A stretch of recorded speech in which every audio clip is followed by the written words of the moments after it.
Let's talk about the art of mixing. This can really make or break your song, and everyone has their own way of doing it. Now, I'm a big advocate for making whatever you want and just doing what works for the song. But there's a few things I think everyone should know about before throwing noises together. First off, what is mixing? This is what happens when you combine two or more sounds and try to make them sound good. And this is a lot easier said than done. When putting together a song, this might take 20, 30, even 100 tracks. But the goal is always to make sure that every track can remain audible without being too loud or quiet. This depends on decibel level. In case you don't know how decibels as a unit works, hopefully this ends any confusion. 3 decibels is the difference between twice as loud or half as quiet. So when you turn a sound up from -20 to -0, it's 100 times as loud. And most DAWs only go up to +6 because 4 times as loud is more than enough when we're trying not to use more volume than necessary. Because if something's a bit too loud on your speakers and you don't take care of it, it'll be a deadly mistake when someone else plays it on their speakers and it's all they can hear. And when figuring out how and where to place our noises, it helps to know what we're trying to get across to the listener. Now, there's 3 ways the human brain can perceive 2 or more noises being played at the same time. First is separation, when you hear 2 or more noises from 2 or more sources. The next is fusion, when 2 or more noises are actually perceived as one sound. And the third is fission, when a sound starts as one noise, then splits into 2 or more perceived signals. Now, whether a sound separates, fuses, or fissures determines its role in the mix and is dependent on these 5 things, all of which are on the chopping block and get edited during the mixing process. So let's go through what separation, fusion, and fission look like and demystify what it takes to make your sound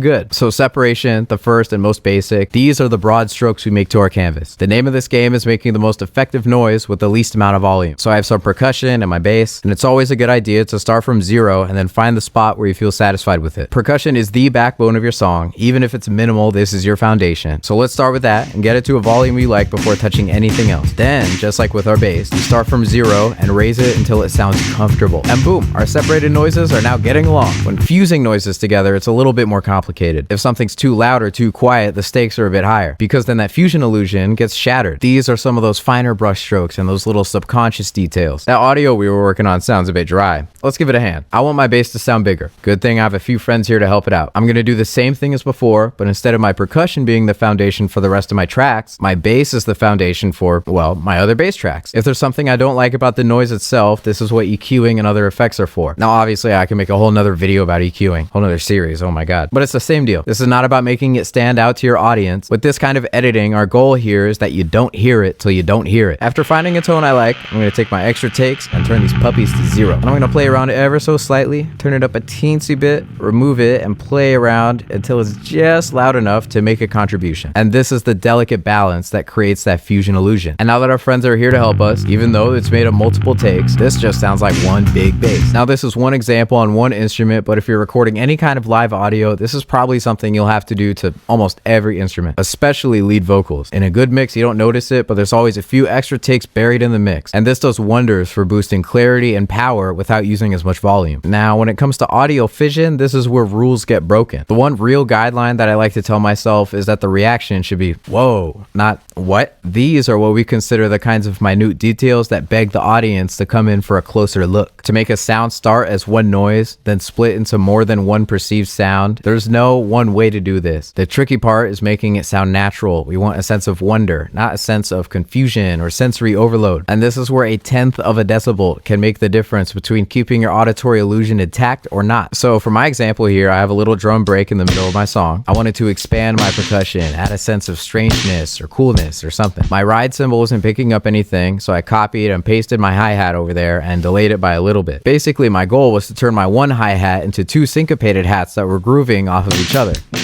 Now, does this sound like whoa or what? I had to make it fit in more naturally and not make my extra hi-hat more distracting than groovy. So, same thing as before. We'll turn it down and start to turn it up until I feel that groove kick in. I think that sounds about good. Let's listen through.